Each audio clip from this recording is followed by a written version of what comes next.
ENCA's Justin Ford is on the story for us this morning. He joins us now live from near the Williams family home in Plattekloof, Cape Town. And Justin, as you stand there this morning, that community grappling with the passing of a legend who they knew more intimately as a neighbour.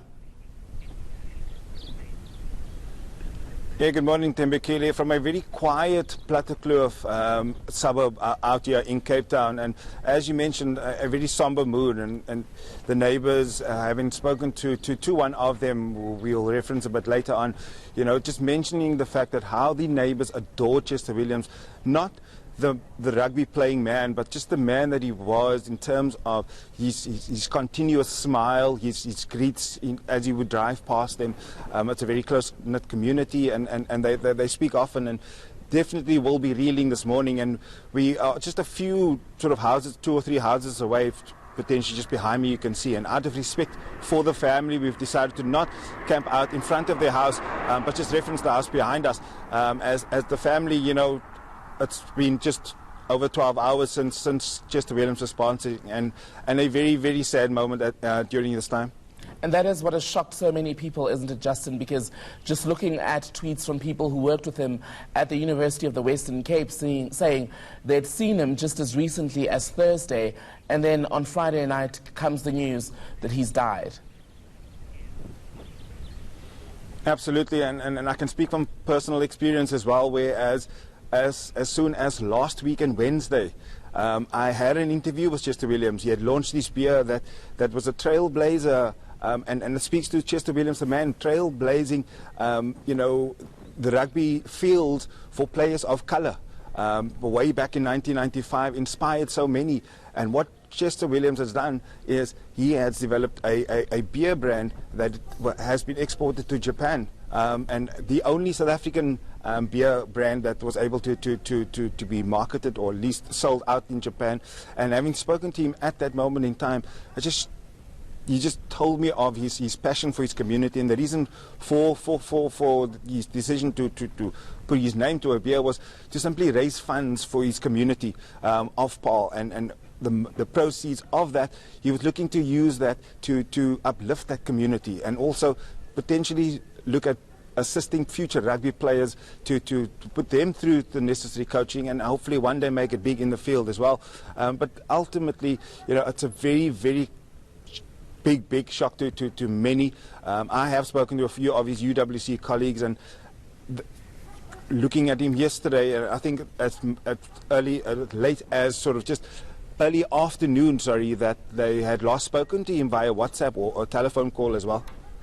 And as we then reflect there in the community where he lived, some of the neighbours have slowly started to come out as they deal with this news. Absolutely, and it's one neighbour that's very close to Chester's wife, Maria. She knows the family very well. They often would come to each other's homes and share coffee or tea together. And she was present at that moment in time when at least paid her respects, or at least rushed to the hospital at the time when Maria had rushed him to hospital. So in essence, unfortunately, what had happened was Chester had just returned from gym, came home, told his wife Maria he's not feeling well. At that moment in time, she decided to say to him, let's just take you down to the hospital. And in fact, the hospital that that he had been rushed to is a mere 500, 400 meters away from their home. And unfortunately, he had arrived at the hospital, having not made it. So with me today, I have Rose Adams, and as mentioned, Rose, very close friend of Maria. A difficult time for her. You spend a lot of time with her, but you know Maria, you know the family, you know Chester. Just from her point of view, how difficult must it be for her at this moment in time? The community, the neighborhood, and myself are very saddened by the sad news. It's very shocking for us. It must be more for Maria. He was a very caring man. He used to do so much for them, and all his successes was there. Not just the successes, but the value that is offered and ordered and driven him to be this man of value. It's very sad for the family, because he was a father that loved his family immensely. He loved his children immensely, and Maria have to cope with this loss of hers. So we want to give our deepest condolences to her, and we would promise that we would support her in this difficult time.